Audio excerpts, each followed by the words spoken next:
Hey, what is up, RT Nation? My name is Glenn Milano, registered respiratory therapist from Jacksonville, Florida. And on the heels of Sunshine State Seminar 2022, where I was able to have the fortune of speaking to Mr. Andy Guarin. Andy is the owner of International Medical Equipment, a biomed company down in Southeast Florida. Andy was one of our vendor sponsors and also one of our speakers. Andy has a great story, and we feel very fortunate that we have the opportunity to be able to show you this clip.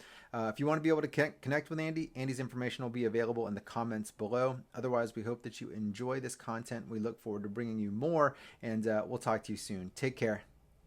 Andy, thank you very much for joining us. Thank you for having me. This was a real pleasure being able to meet everyone and be a part of this whole experience. Oh, that's awesome. Yeah, and so we are blessed to have you with us because I think you have a very, very unique story.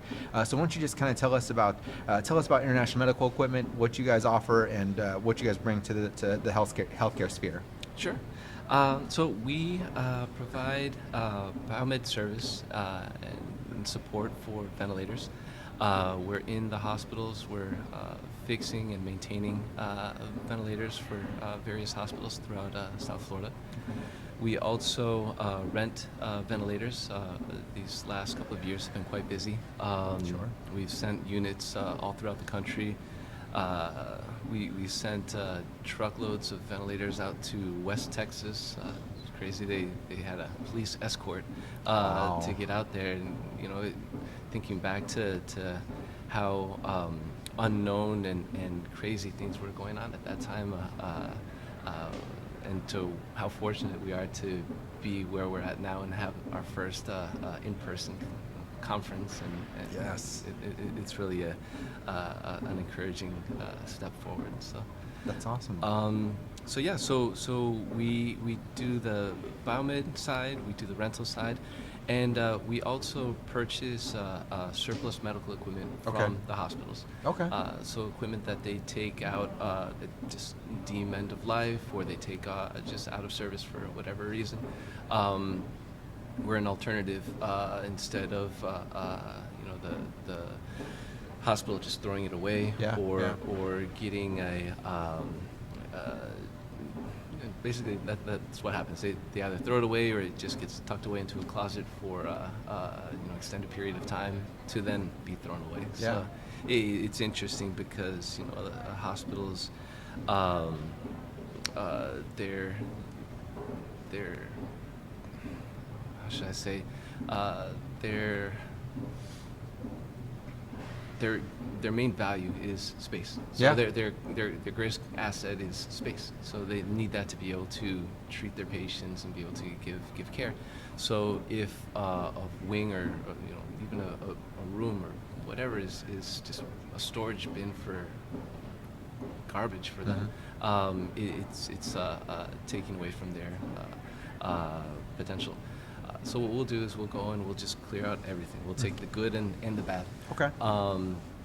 And then we'll filter through to see what it is that has value or can be salvaged, and we'll refurbish it and either sell it domestically or export it. We work with quite a few hospitals overseas. And that's something that's a real encouraging and positive thing for us, because you see these hospitals that are able to really do miracles with a limited budget, and then see hospitals here that have such wonderful resources, and some hospitals have great benefactors and just the means to get the state-of-the-art equipment.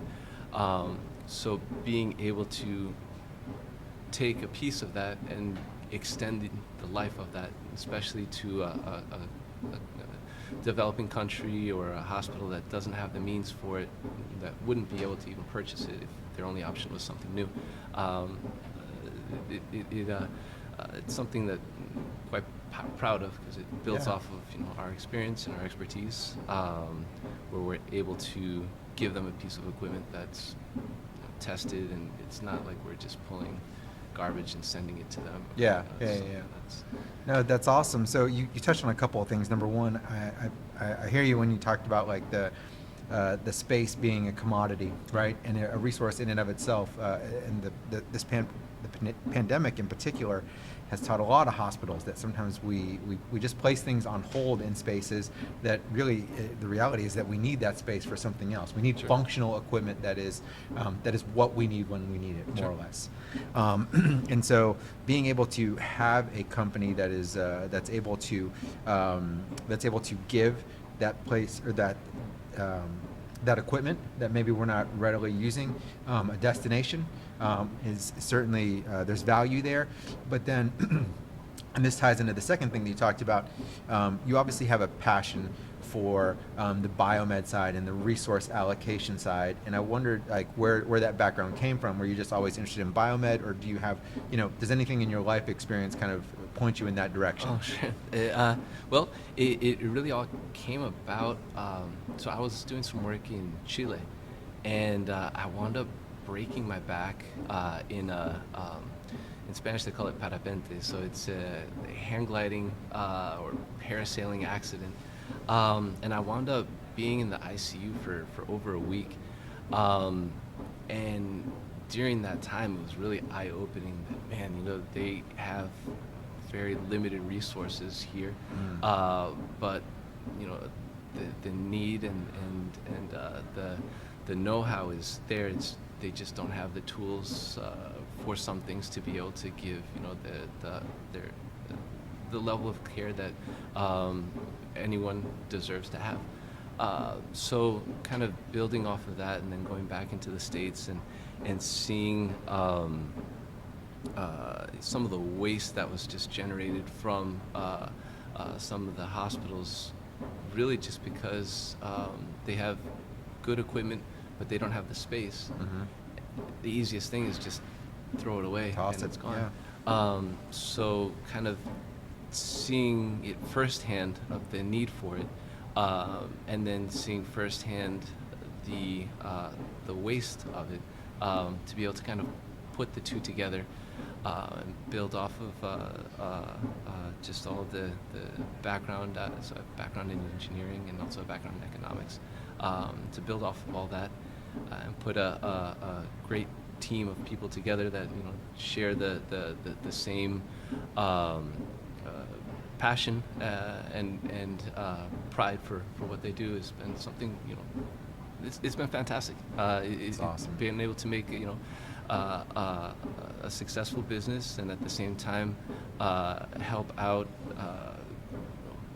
those who really don't have access to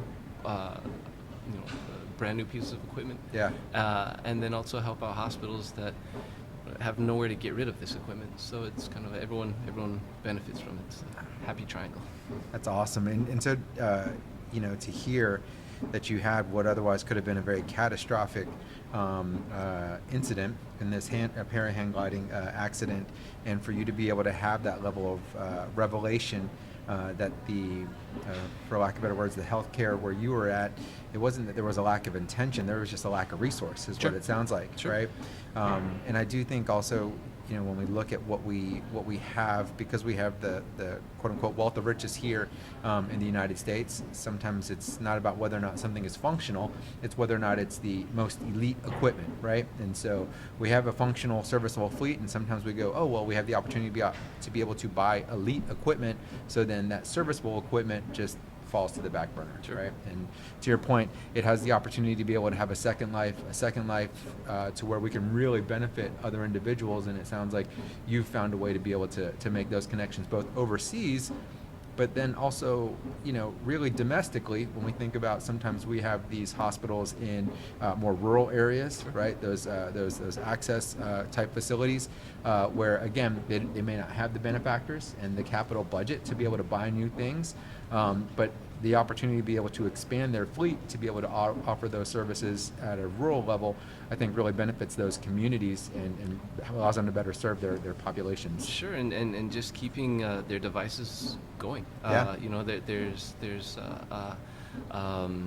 amazing ventilators out there that have been around for 20 years and are still able to generate precisely controlled breaths that we put on a certifier and make sure that everything is within the tolerance and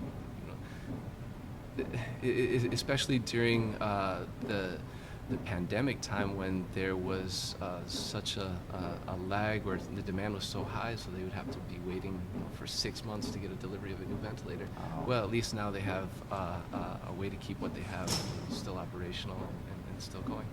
So yeah, it's been a very rewarding experience. It's phenomenal. And so you're here with us at the Daytona Beach Hilton, and first time in Daytona? First time in Daytona. Okay, all right. And you had the chance to be able to bring your family? I brought my family. This has been a lot of fun. My youngest is he just turned 3 today, so it's a way to be with the family and be able to share with you guys as well. So from here, I'm gonna go and take them out to the beach and play a little bit. So. All right. Well, then we'll go ahead and close. But I just want to say, on behalf of the entire board for the Florida Society of Respiratory Care and for all of respiratory therapy in general, we just really thank you for everything that you do. Thank you for supporting us on the healthcare side, and certainly thank you for supporting our event. Awesome. Thank you for Appreciate having it, me. man. Yeah. All Take right, care. man. Thank you. Bye. Thanks.